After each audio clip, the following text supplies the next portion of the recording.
A veces, el silencio de una casa no es realmente silencio. Hay una frecuencia que no puede ser escuchada por el oído, pero sí sentida por la piel, por los nervios, por el alma. Es una vibración sutil, como un susurro sin voz que parece colarse entre las paredes, rozando apenas la conciencia de quien habita el lugar. Son esos momentos en los que el aire se vuelve denso sin explicación, cuando el calor desaparece repentinamente de una habitación y un escalofrío recorre la espalda, incluso si no hay corriente, incluso si no hay razón aparente. Muchos lo ignoran. Dicen que fue solo su imaginación, que tal vez el clima cambió o que el sistema de calefacción falló por un instante. Pero aquellos que han vivido en casas marcadas por una presencia lo saben, no es el frío del clima. Es un frío distinto, que no proviene del exterior, sino de otro plano. Un frío que parece nacer en las paredes mismas, como si algo, o alguien, estuviera ahí, observando, esperando, repitiendo una presencia que ya no debería estar. Los cambios de temperatura son una de las primeras señales que dan testimonio de una energía que no es humana, al menos no en su forma encarnada. No es raro que ciertas habitaciones se perciban más frías que otras, aún estando cerradas, sin ventanas, sin ventilación, o que un rincón específico, al ser atravesado, provoque una incomodidad que no puede explicarse. Es la forma que tiene el espacio de hablar, de avisar que hay algo fuera de lo común. Y luego está el fenómeno de la electricidad. Las luces que parpadean, los aparatos que se encienden solos, las bombillas nuevas que se funden inexplicablemente. En muchas tradiciones espirituales se habla de que las almas errantes tienen una influencia sobre los campos electromagnéticos. No lo hacen con intención. Es una consecuencia de su naturaleza, no están del todo aquí, ni del todo allá. Son como una interferencia entre dimensiones. Y su sola presencia puede afectar lo que, para nosotros, es cotidiano. Pero quizás lo más inquietante de todo no es lo que cambia, sino lo que permanece igual, con una diferencia apenas perceptible. El mismo cuarto que durante el día parece inofensivo, en la noche adquiere otra presencia. La misma sala donde la familia se reúne, parece transformarse cuando todos se han ido a dormir. Es en esos momentos, cuando la casa guarda silencio y las luces se apagan, que los ecos se hacen más evidentes. Un crujido que no viene de la madera, un susurro que no se repite, una sombra que desaparece apenas uno se gira. No son pruebas concluyentes, no hay evidencia física que pueda captarse con facilidad, pero el cuerpo lo sabe, el alma lo reconoce, la intuición se activa, porque la energía de un lugar nunca miente. Las casas, como los seres humanos, guardan memorias, y cuando esas memorias son tan intensas que traspasan la muerte, entonces se convierten en presencias. Presencias que no descansan, que no han cerrado su ciclo, que buscan permanecer. La clave está en la sensibilidad. No todos la tienen, pero todos pueden desarrollarla.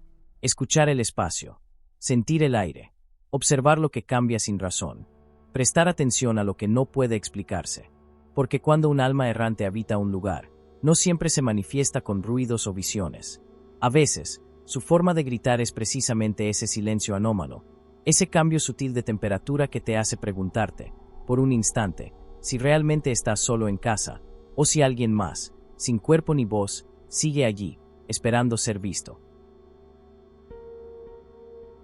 Hay casas donde los habitantes comienzan a cambiar, lentamente, sin advertencias evidentes. Al principio son cosas pequeñas, una irritabilidad inusual, un cansancio que no se va con el descanso, una tristeza que aparece sin motivo claro. Luego vienen los olvidos, los despertares súbitos en medio de la noche, los sobresaltos sin razón aparente, como si una parte de la conciencia estuviera respondiendo a algo que los ojos aún no pueden ver. En estas transformaciones silenciosas se esconde una de las señales más inquietantes. Cuando una casa es habitada por un alma errante, no siempre se manifiesta alterando el entorno, a veces lo hace alterando a quienes viven dentro de él. Los niños son los primeros en percibirlo. Su mente aún no está saturada por la lógica adulta, su percepción está abierta, limpia, cruda.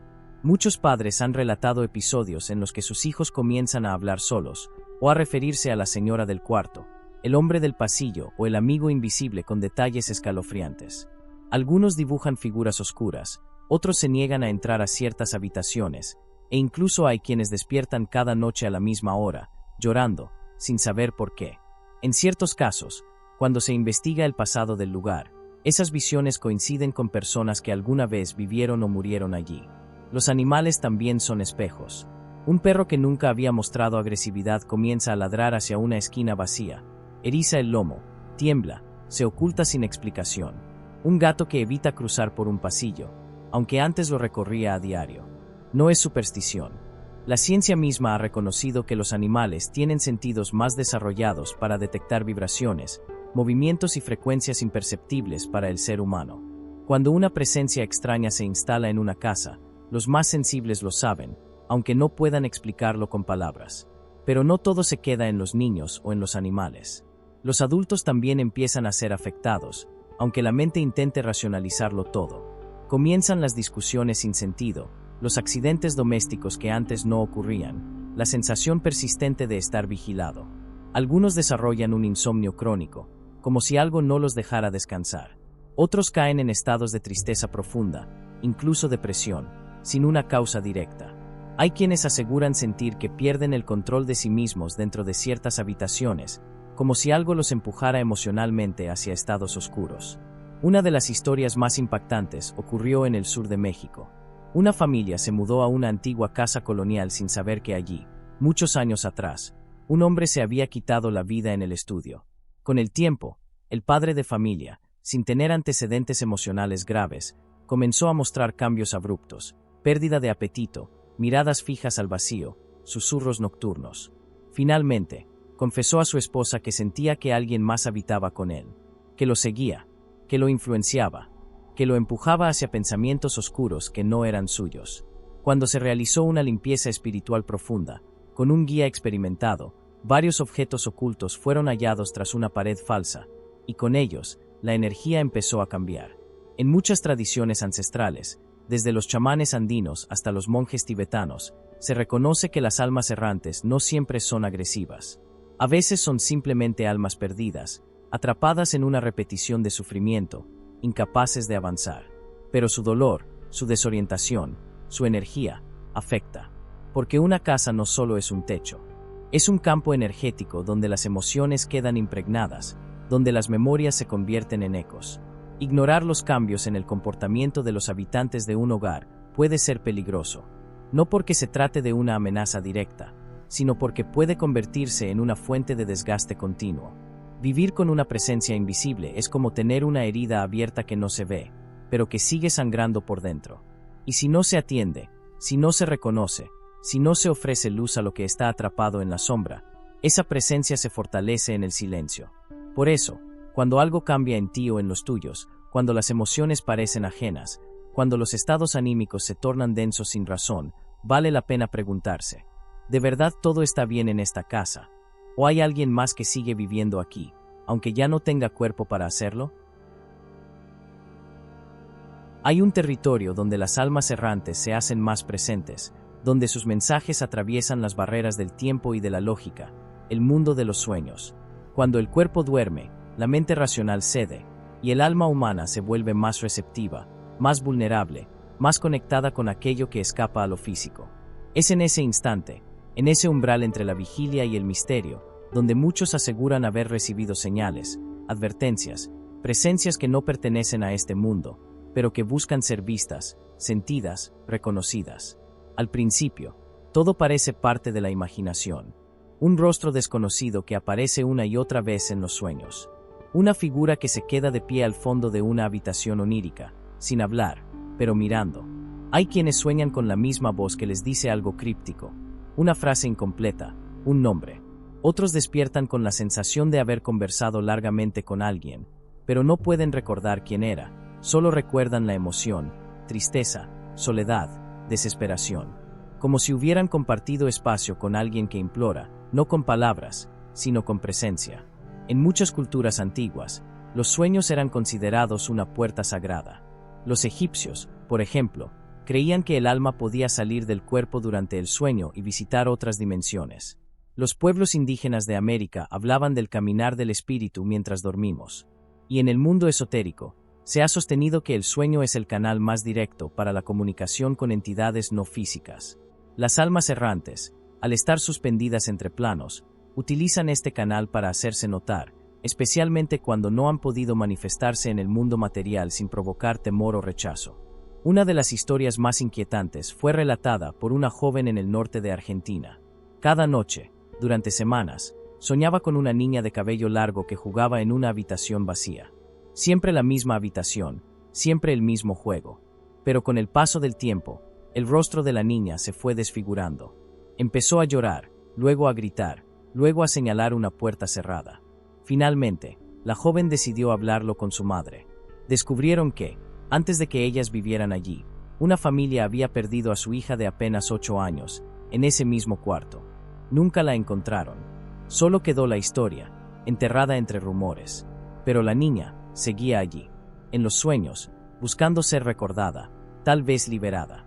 Los sueños no son simples historias del inconsciente. A veces, son encuentros. A veces, son advertencias. Y otras veces, son súplicas. Cuando un alma errante intenta comunicarse, lo hace con insistencia. Los sueños se repiten. Los símbolos se intensifican. Se sienten emociones que no son propias, dolores que no nos pertenecen. Incluso pueden despertar con marcas físicas, arañazos, sensaciones de ahogo, cansancio extremo. Como si la experiencia hubiera sido más real de lo que uno está dispuesto a aceptar.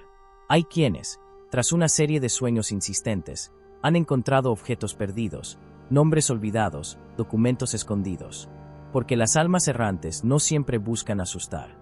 Muchas veces solo buscan completar un ciclo, cerrar un capítulo, ser reconocidas en su dolor. Y en el mundo onírico encuentran la libertad para hablar sin restricciones, para mostrarse sin máscaras.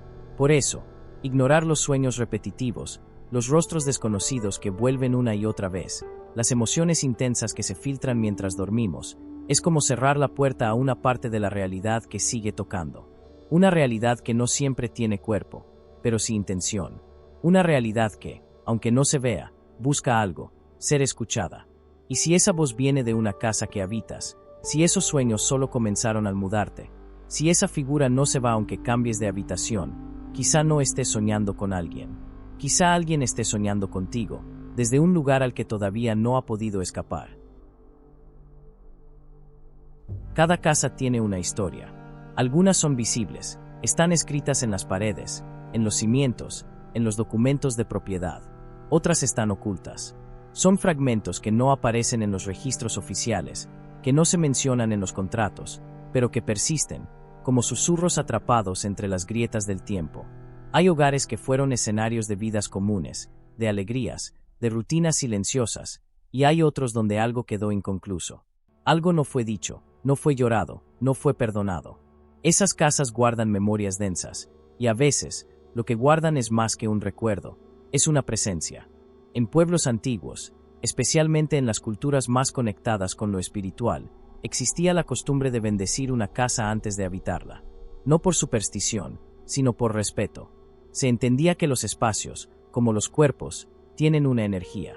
Y si esa energía no ha sido liberada, puede influir en todo lo que ocurra allí dentro. Hoy en día, con la prisa de las ciudades, esas advertencias han sido ignoradas. Se compran casas sin preguntar por su historia. Se alquilan departamentos donde ocurrieron tragedias, sin que nadie lo mencione. Y muchas veces, cuando las cosas comienzan a ir mal, cuando lo inexplicable se instala en lo cotidiano, ya es demasiado tarde. Hay señales que se manifiestan en lo físico, humedad persistente en un solo punto de la casa, manchas que reaparecen, objetos que se caen siempre a la misma hora. Pero otras señales son más sutiles. El visitante que al cruzar la puerta se siente incómodo sin saber por qué. La sensación de que algo observa desde el umbral del pasillo. La certeza silenciosa de que hay habitaciones que no invitan, que parecen ajenas, aunque estén decoradas con esmero. En una antigua casona de Portugal, una pareja recién casada se mudó tras una gran oferta. Nadie les advirtió que durante la dictadura, ese lugar fue usado como casa de detención clandestina. La decoración era hermosa, los muebles antiguos, el jardín en calma, pero las noches eran inquietantes. El esposo soñaba con gritos. La esposa oía cadenas arrastrándose. Al investigar, descubrieron que 5 personas desaparecieron allí, y jamás se supo qué pasó con sus cuerpos. Las almas errantes, decían los antiguos, no se van mientras no se haya hecho justicia, mientras la verdad no haya salido a la luz. No se trata de temer, se trata de comprender. Comprender que la memoria espiritual de un lugar puede influir en quienes lo habitan. y que esas influencias, aunque invisibles, son reales. Las culturas indígenas hablaban de los guardianes del umbral, entidades que custodian el paso entre planos y que a veces se quedan atrapadas si algo no fue resuelto. Un duelo incompleto, una muerte trágica, un amor perdido, todo puede dejar huellas tan profundas que se vuelven entidades persistentes. Por eso, cuando se siente que una casa no acoge, que las cosas se descomponen sin razón, que la armonía no fluye, es necesario detenerse, observar, escuchar lo que el espacio está diciendo, y sobre todo, investigar. Hablar con los vecinos, con los antiguos dueños, con los ancianos del lugar, porque hay historias que no están escritas, pero que sobreviven en la memoria colectiva. Y cuando esas historias se ignoran, se corre el riesgo de repetir el mismo dolor que aún habita entre las paredes. La advertencia final es clara: ningún espacio está completamente vacío. Todo lugar ha sido habitado, amado, odiado, llorado. Y esas emociones, si no fueron sanadas, quedan vibrando. Algunas se disuelven con el tiempo, otras, no. Y esas son las que se convierten en almas errantes, en presencias atrapadas. No para hacer daño, sino porque no encontraron el camino. Pero si nadie las ve, si nadie las honra, si nadie las despide, seguirán ahí, esperando. A veces con tristeza, a veces con desesperación, y otras veces, con un silencio tan denso, que puede llenar la casa entera como si fuera otro huésped. Y entonces, surge la verdadera pregunta: ¿habitas una casa o estás compartiéndola con alguien que jamás se fue?